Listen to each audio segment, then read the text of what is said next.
Hi friends, welcome to Sasi's Greenland. இந்த வீடியோவில் இன்றைக்கி என்ன பார்க்க போகிறோம் அப்படின்னு பார்த்தீங்கன்னா, பொங்கல் அன்னைக்கு நாங்கள் எப்படி கொண்டாடுறோம், எங்களுக்கு எப்படி போச்சு அப்படிங்கிறத இந்த வீடியோவில் ஷேர் பண்ணியிருக்கேன். வாங்க வீடியோக்குள்ளே போகலாம். பொங்கல் வேலையெல்லாம் பார்த்து முடிச்சு அப்பாடான்னு டயர்டாகி ஒரு வழியாக படுக்கலாம் அப்படின்னு சொல்லிட்டு போனால், இதோ வந்துட்டேன் அப்படிங்கிற மாதிரி கொண்டு வந்து காயெல்லாம் கொட்டி வச்சு இதெல்லாம் பிரித்து வைங்க, அதெல்லாம் உரிச்சு வைங்கன்னு சொல்லி கொட்டிட்டு போயிட்டாங்க. ஸோ அதெல்லாம் ஒரு வழியாக முடிச்சுட்டு நம்ம வந்து அப்படியே படுத்துட்டோம். காலையில் பார்த்திங்க அப்படின்னா கோலமாக போடணும் இல்லையா, கொஞ்சம் சீக்கிரமாகவே எந்திரிச்சு கோலம் போட ஆரம்பிச்சாச்சு. ஸோ எப்போவுமே பார்த்திங்க அப்படின்னா பொங்கல் அப்படின்னாலே இந்த ஒரு ட்ரெடிஷ்னல் மாதிரி நான் இந்த கோலம் மட்டும் தான் போடுவேன். ஆனால் ஒரு டிஃப்ரெண்ட்டாக போடுவேன். போன தடவை வந்து தாமரைப்பூ போட்டு அது மேலே வந்து பொங்கல் பானை இருக்க மாதிரி போட்டிருந்தேன். ஸோ இந்த தடவை பார்த்திங்க அப்படின்னா சர்க்கிளாக வந்து போட்டுட்டு கீழே ஃப்ளார் மேலே அந்த பானை இருக்கிற மாதிரி போட்டிருக்கேன். ஸோ அந்த கோலம் எப்படி இருக்குது அப்படின்ட்டு சொல்லுங்கள், கமெண்ட்டில் சொல்லுங்கள். ஓரளவுக்கு நல்ல அவுட்புட் வந்து நல்லா தான் வந்துச்சு. என்ன கொஞ்சம் டைம் தான் ஆயிடுச்சு. நம்ம வந்து சீக்கிரமே காலையில் பால் கறந்து டிப்போ கொடுத்து விடணும் இல்லையா. ஸோ அதனால் வந்து கொஞ்சம் அவசரமாக தான் போட்டுட்டு இருந்தேன். என்னடா டைம் இழுத்துக்குமோ அப்படின்ற மாதிரி. இருக்கிறதுலே பார்த்தீங்கன்னா ரொம்ப குட்டியான ஒரு கோலமாக தான் செலக்ட் பண்ணியிருந்தேன். இருந்தாலுமே அதுவே வந்து நமக்கு நல்லா டைம் எடுத்துக்கிடுச்சு. பசங்க எல்லாமே வந்து லீவுனா தான் நல்லா தூங்குவாங்க இல்லையா. ஸோ ஒரு வழியாக அவங்களையுமே எழுப்பி பார்த்தா எழுந்திருக்கிற மாதிரி இல்லை. கோலம் போட்டுக்கிட்டே பார்த்திங்க அப்படின்னா சைட் பை சைட் நானே தான் வீடியோவுமே எடுத்துக்கிட்டேன். ஸோ இந்த கோலம் எப்படி இருக்குது அப்படின்னு சொல்லுங்கள். எப்போவுமே வந்து இங்கிலீஷில் வந்து எழுதுறது, இந்த தடவை தமிழில் எழுதி பார்ப்போமே அப்படின்னு சொல்லிட்டு இனிய தை திருநாள் நல்வாழ்த்துக்கள்னு சொல்லி எல்லாருக்குமே வந்துட்டு என்னோடய ஹாப்பி விஷஸ் சொல்லியாச்சு. பசங்களை எழுப்பி ஒரு வழியாக என்னோடய கோலம் எப்படி இருக்குடா, வீடியோ தான் எடுக்க வரல, கோலமாவது எப்படி இருக்குன்னு சொல்லுங்கள் அப்படின்னு சொல்லிட்டு கேட்டேன். ஸோ கோலம் வந்து சூப்பராக இருக்குது அப்படின்னு சொல்லிட்டாங்க. நம்மளோட கோலத்தை பார்த்துட்டு அவங்களுக்குமே வந்து கோலம் போடணுன்ற ஆர்வம் வந்துச்சு. இதை முன்னாடியே செஞ்சுருந்தீங்கன்னா எனக்காவது ஒரு வேலை மிச்சமாக இருக்குமே அப்படின்னு தோணுச்சு. போட்டே தான் ஆவேன்னு சொல்லி அடம் பிடிக்கிறாங்க, வேறு வழி இல்லை. ஸோ தியா தான் வந்து போடுது அப்படின்னு பார்த்தா பசங்க 2 பேருமே வந்து நாங்களும் போடுறோன்னு சொல்லி அவங்களும் போட்டிகிட்ருக்காங்க. தியா வந்து இருக்கிற கலர் பொடியெல்லாம் காலியாக்கிருச்சு. அதீப்புக்கு வந்து சுத்தமாக கலரே இல்லை. அதுக்கப்புறம் அவனுக்கு வந்து ஒரு ஏற்பாடு பண்ணி கொடுத்தேன். கொஞ்சம் கலர் அடித்து வச்சுருக்கான். அவனோட கோலமும் எப்படி இருக்குன்னு பார்க்கலாம். இவங்க கோலம் போகிறதெல்லாம் பார்த்தா நம்ம கோலம் ரொம்ப அடி வாங்கின மாதிரி இருக்கோ அப்படின்ற மாதிரி ஒரு டவுட் வேறு வந்துச்சு. சரி, இந்த போட்டியில் நான் கலந்துக்கலப்பா, உங்கள் 3 பேருக்கும் ப்ரைஸ் உண்டு, நல்லபடியாக போடுங்க அப்படின்னு சொல்லியிருந்தேன். ஸோ நமக்குமே வந்து பொங்கல் வைக்க டைம் ஆகிடுச்சு. நமக்கு வந்து காலையில் வந்து 12 மணிக்கு மேலே பொங்கல் வச்சு 1:30 சாமி கும்பிட்ற மாதிரி சொல்லியிருந்தாங்க. ஸோ நம்மளுமே வந்து 12 மணி ஆயிடுச்சுன்னு சொல்லிட்டு பொங்கல் வேலையை ஸ்டார்ட் பண்ணியாச்சு. எப்போவுமே பாருங்கள், நம்ம வந்து பொங்கல் வந்து வாசலில் வந்து இந்த இரும்படுப்பு வச்சு தான் வைக்கிறது. நம்ம கோலம், பசங்களோட கோலம் பார்த்திங்க அப்படின்னா சூப்பராக இருந்துச்சு அவுட்புட்டு. நான் வந்து 3 பேர் கோலத்துக்கும் சென்டரில் வந்து பொங்கல் பானையை வைக்கலாம் அப்படின்னு சொல்லி நான் அதுக்கப்புறம் இடத்த மாற்றிக்கிட்டேன். பொங்கல் வைக்கிற இடம் இன்னும் கொஞ்சம் நேரம் வாசலுக்கு நேர் எதிர்த்த மாதிரி வைக்கிறது. ஸோ பசங்க வந்து அங்கங்கே எந்த இடத்துல நின்றுட்டு இருந்தாங்களோ அப்படியே உட்காந்து கோலம் போட ஆரம்பிச்சிட்டாங்க. வேறு என்ன பண்ணுறது அப்படின்னு சொல்லிட்டு அவங்க 3 பேர் கோலத்துக்கும் சென்டராக நான் வந்து பொங்கல் வைக்கிற இடத்த தான் மாற்றிக்கிட்டேன். இடத்த மாற்றி கொஞ்சம் கோலமும் வந்து தெரியணும் இல்லையா, நல்லா வந்து கலர்ஃபுல்லாக போட்டிருந்தாங்க. இருந்தாலும் ஆது அடிச்சுக்க ஆளே இல்லை அப்படின்னு தான் சொல்லணும். அவ்வளோ சூப்பராக வந்து கலரிங் வந்து பண்ணினான். ஸோ வந்து அவன் ட்ராயிங் வந்து நல்லா வரைவாக இருந்தாலும் கோலம் மாவில் வந்து கோலம் போடுறது பொம்பளை பிள்ளைங்களுக்கு நல்லா வராது. குட்டி பையன் இவ்வளோ அழகாக வந்து கலர் கொடுக்குறானே அப்படின்னு சொல்லிட்டு எனக்கு ரொம்ப பெருமையாக இருந்துச்சு. எனக்கு வந்து ஒரு ஃப்ளவர் வரைஞ்சி கொடுமா, நான் கலர் அடிக்கிறேன்னு தான் சொன்னார். அப்புறமா ஃப்ளவர் மட்டும் நான் வரைஞ்சி கொடுத்தேன். கலர் ஃபுல்லாகவே எல்லா கலருமே அதில் இருக்க 6-7 கலருமே வந்து அவரே தான் பண்ணார். கலர் பொடி மட்டும் நான் செலக்ட் பண்ணி கொடுத்தேன். ஸோ தியாவுமே வந்து இதான் ஃபஸ்ட் டைம் வந்து கோலம் போட்டு கலர் அடிக்கிறா. இவ்வளோ பெரிய பிள்ளையே ஃபஸ்ட் டைம் போடும்போது ஆதுக்குட்டி நல்லா எக்ஸ்பீரியன்ஸ் ஆன மாதிரி நல்லா வந்து பண்ணுச்சு. அதீப்புமே பார்த்திங்க அப்படின்னா இவங்க 2 பேரும் போட்டதை பார்த்துட்டு கடைசியாக போய் வந்து அதீப் ஸ்டார்ட் பண்ணான். அவன் ஸ்டார்ட் பண்ண நேரம் பார்த்திங்க அப்படின்னா கலர் பொடி எல்லாமே இவங்க 2 பேருமே தீத்துட்டாங்க. அவனுக்கு கலர் பொடியே வந்து பத்தாமல் போயிடுச்சு. ஸோ பரவாயில்லப்பான்னு சொல்லி வீட்டில் வேறு எங்கெங்கே கலர் பொடி இருந்ததோ எல்லாத்தையும் எடுத்து கொடுத்து அவனுக்குமே ஓரளவுக்கு ஒக்க பண்ணி சூப்பராக வந்து அவனுமே கோலம் போட்டுட்டான். ஸோ 3 பேர் கோலமே சூப்பராக இருந்துச்சு. நம்ம வீட்டு பொங்கலுமே பொங்கிருச்சு. நல்லபடியாக பொங்கல் வச்சு இறக்கியாச்சு. சாமி கும்பிடலாம் அப்படின்னு சொல்லி ஏற்பாடு பண்ணும்போது பார்த்திங்கன்னா ரொம்ப மேகமூட்டமாகிடுச்சு. மழை வர மாதிரி இருந்தது. சரி, என்னடா மழை வருமோ அப்படின்னு ரொம்ப வந்து கருக்கலாகிடுச்சு. சரி, சாமி கும்பிட்ற டைமில் பார்த்திங்க அப்படின்னா சூரியனையே காணும். சரி, உள்ளே வச்சு சாமி கும்பிட்றலாம் அப்படின்னு சொல்லிட்டு உள்ளே ஏற்பாடு பண்ணோம். அதாவது வீட்டு வாசலுக்கும் வெளியிலே கொஞ்சம் வெளியிலேயே எல்லாமே செட் பண்ணி வச்சதுக்கப்புறம் பார்த்திங்க அப்படின்னா லைட்டாக தூரிட்டு போயிடுச்சு. சரி, மறுபடியும் எல்லாத்தையும் வெளில எடுத்துகிட்டு வா அப்படின்னு சொல்லிட்டு பாதி பொருள் எடுக்காமலும் மறுபடியும் மழை வந்துருமோ அப்படின்ற மாதிரி அவசரமாக நாங்களுமே ஒரு சாமியை கும்பிட்டு காக்கைக்கு வந்து பொங்கல் வச்சிட்டோம். எப்போவுமே பார்த்திங்க அப்படின்னா நம்ம காக்கைக்கு வந்து சனிக்கிழமை வந்து மதிய சாப்பாடு வைக்கிறது. மற்ற எல்லா நாள்லேயும் பார்த்திங்க அப்படின்னா காலையில் வந்து நம்ம காராப்பொந்தி போடுவோம். அதனால் வந்து காக்கான்னு நம்ம கற்றுன உடனேமே 1-2 காக்கா எங்கே இருந்தாலும் நமக்கு வந்துடும். பக்கத்தில் அங்கங்கே தங்கியிருக்கும்.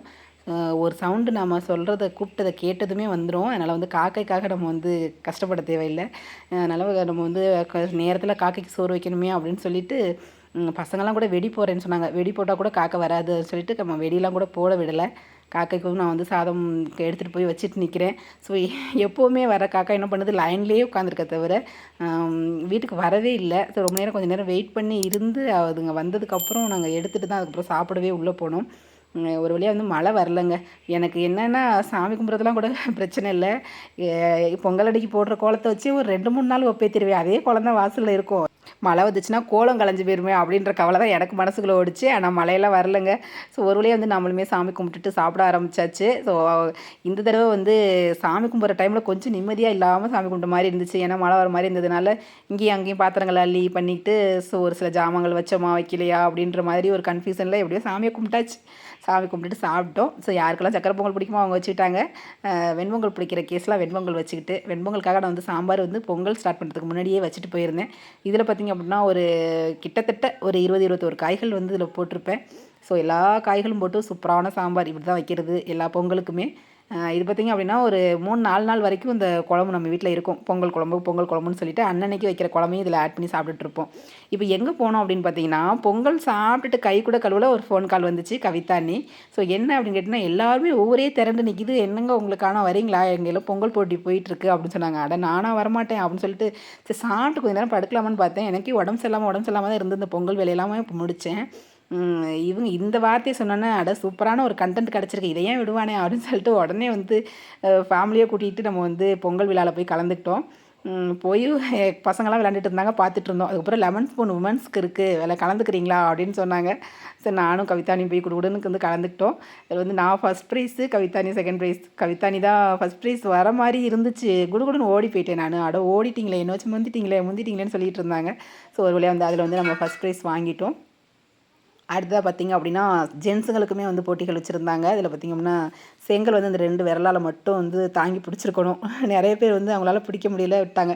2 விரல் அப்படிங்கும்போது இன்னொரு விரல் ஜாயிண்ட் ஆகிட்டு கூட இருக்கக்கூடாது. அந்தளவுக்கு வந்து உன்னிப்பாக பார்க்குறாங்க. பார்த்துட்டு விரலை எடுங்க அப்படின்ற மாதிரி பக்கத்துலேயே நின்று நோட் பண்ணிகிட்டு இருக்கிறதுனால யாரும் ஏமாத்துறதுக்கும் வழி இல்லை. 2 விரலால் ரொம்ப நேரம் பிடிச்சிருக்க முடியல. நிறைய குழந்தைங்களுக்கு, உமன்ஸுக்கு, ஜென்ஸுக்குன்னு சொல்லிட்டு நிறைய போட்டிகள் நடந்துச்சு. எல்லாத்துலேயுமே இந்த வருஷம் பொங்கல் வந்து ஒரு வித்தியாசமான முறையில் நமக்கு அமைஞ்சுது. ரொம்ப சந்தோஷமாக வந்து நம்மள ஜாலியாக என்ஜாய் பண்ணணும். பசங்களுக்குமே நிறைய போட்டிகள் வச்சுருந்தாங்க. இப்போ பார்த்திங்கன்னா இந்த மியூசிக் சர்க்கிள் இதுவுமே வந்து ஜென்ஸுக்கு தனியாக, உமன்ஸுக்கு தனியாக தனித்தனியாக வச்சுருந்தாங்க. இதுவே நல்ல ஒரு ஜாலியாக இருந்துச்சு, நல்ல ஒரு என்ஜாயபுளாக இருந்தது. அதுக்கப்புறம் இந்த வாட்டர் ஃபில்லிங்கு, அப்புறம் குழந்தைகளுக்கான இந்த சாக்கு போட்டி, ரன்னிங்கு, திருக்குறள் ஒப்புவித்தல், இது மாதிரியான நிறைய போட்டிகள் இருந்துச்சு. எல்லாத்துலேயுமே குழந்தைகள் எல்லாருமே பங்கு எடுத்துக்கிட்டாங்க. இதில் பார்த்திங்க அப்படின்னா கடைசியில் ஒரு 3 மெம்பர்ஸ் செலக்ட் ஆனாங்க. ரொம்பவே ஒவ்வொரு தடவை வந்து அவுட் ஆகி வெளில வரும்போதும் அவ்வளோ சந்தோஷம். இதில் வின் பண்ணால் கூட சந்தோஷம் கம்மியாக தான் இருக்குது. அவுட் ஆகி வெளில வரோம் இல்லையா, அதில் தான் பார்த்திங்க அப்படின்னா அவ்வளோ சந்தோஷம், அவ்வளோ ஹாப்பி. நான் வந்துட்டேன், நீ ஓடி போயிட்டுருக்க, நீ அடுத்ததான் நீ வந்துட்ட, 2 பேரும் சேர்ந்து 2 பேருமே வெளில வந்துட்டோம் அப்படின்ற மாதிரி நல்ல ஒரு கொண்டாட்டமாக இருந்துச்சு. அதுக்கப்புறமா வந்து ஜென்ஸுக்கு வச்சுருந்தாங்க அந்த மியூசிக் சர்க்கிள். ஸோ அதுலேயுமே வந்து நிறைய பேர் அது எந்த நம்பர் செலக்ட் பண்ணுறாங்களோ அதில் தான் பார்த்திங்க அப்படின்னா நிறைய பேர் நின்றுட்டு இருந்தாங்க. ஸோ எல்லாருமே வெளியில் போகும்போது ரொம்ப ஹாப்பியோடு தான் வெளில போனாங்க. நெக்ஸ்ட் பார்த்திங்க அப்படின்னா இது வந்து பலூனு. இந்த பலூனை வந்து இந்த கிளாஸில் வந்து உள்ளே விட்டு ஊதி அந்த கிளாஸை வந்து எடுக்கணும், பலூனாலேயே எடுக்கணும், வாயில் வச்சு கையை யூஸ் பண்ணாமல். அந்த போட்டி வச்சுருந்தாங்க. அதுலேயுமே பார்த்திங்க அப்படின்னா ஒரு 8 பேர்னு நினைக்கிறேன். ஃபஸ்ட்டு ரவுண்ட்லேயே வந்து 8-9 பேர்கிட்ட கலந்துக்கிட்டோம்.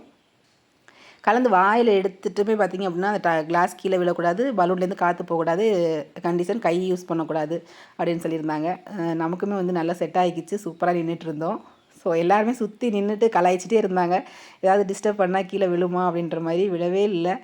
நிறைய பேர் வந்து எலிமினேட் ஆகி போயிட்டு இருந்தாங்க. நிறைய பேர் கீழே விடுறது, காற்று போயிடுச்சு அப்படின்ற மாதிரி. நாங்கள் கடைசியாக 3 பேர், அன்பு, ராதிகா, நான். இதில் பார்த்திங்க அப்படின்னா 3 பேருமே விட்டு தரதா இல்லை. நிறைய பேர் என்ன தான் கலாய்ச்சாலும் நீங்கள் பரவாயில்லன்னு சொல்லி அன்பு காதெல்லாம் பொத்திக்கிட்டாங்க. சூப்பராக நின்றுட்டுருந்தோம். இது வந்து இது சரி வராது, ரொம்ப நேரம் எடுத்துக்கிறீங்க, இதுக்கு நான் வேறு ஐடியா தரேன், நீங்கள் பலூனை வாயிலேருந்து எடுங்க அப்படின்னு சொல்லிட்டு திரும்ப ஒரு 3 கிளாஸ் சேர்க்கணும், ஒன்று மேலே ஒன்றா வச்சு 3 கிளாஸ் சேர்க்கணும் அப்படின்னு சொல்லியிருந்தாங்க. ஸோ அதையுமே வந்து சூப்பராக வந்து சேர்த்தாச்சு. கடைசியாக அந்த 3 கிளாஸ் சேர்த்ததை மட்டும் வீடியோ எடுக்க மறந்துட்டாங்க. அது மூலமாக தான் பார்த்திங்க அப்படின்னா ராதிகா விட்டுட்டாங்க. அதில் 3 கிளாஸ் எடுக்க முடியல. நானும் அன்பு 2 பேருமே 3 கிளாஸ் எடுத்துட்டோம். அதனால் 2 பேருக்குமே வந்து ஃபஸ்ட் ப்ரைஸு, ராதிகாவுக்கு செகண்ட் ப்ரைஸ் அப்படின்ற மாதிரி செலக்ட் பண்ணியிருந்தாங்க. ரொம்பவே வந்து ஒரு என்ஜாய் பண்ணோம் அந்த பொங்கலை அப்படின்னு தான் சொல்லணும். ஊரே கூடி நின்று இப்படி பொங்கல் விழா கொண்டாடுறது எனக்கு இதான் ஃபஸ்ட் டைமு. எப்படியோ சாப்பிட்டோமா, பொங்கல் வேலை முடிஞ்சுதா, பொங்கல் வச்சு சாப்பிட்டோமா, கொஞ்சம் ஒரு தூக்கத்தை போட்டோமா அப்படின்னு தான் வந்ததுக்கு ஒரு 4 ப்ரைஸ் வின்னியாச்சு. நான் 2 ப்ரைஸு, அதீப் 2 ப்ரைஸு. நான் வந்து லெமன் ஸ்பூன்லேயும் அப்புறம் பார்த்திங்கன்னா பலூன்லேயும், அவன் வந்து கபடிலையும் சாக்கு ரேஸ் வச்சாங்க, அதுலேயும் 4 ப்ரைஸ் வாங்கிட்டோம். இந்த வருஷம் பொங்கல் எங்களுக்கு ரொம்பவே சூப்பராக போச்சு. இந்த வீடியோ எப்படின்னு சொல்லி மறக்காமல் கமெண்ட் பாக்ஸில் சொல்லுங்கள். நம்ம சேனலுக்கு ஃபஸ்ட் டைம் வந்திருக்கீங்க அப்படின்னா சப்ஸ்கிரைப் பண்ணி சப்போர்ட் பண்ணுங்கள். பை ஃப்ரெண்ட்ஸ், தேங்க்ஸ் ஃபார் வாட்சிங்.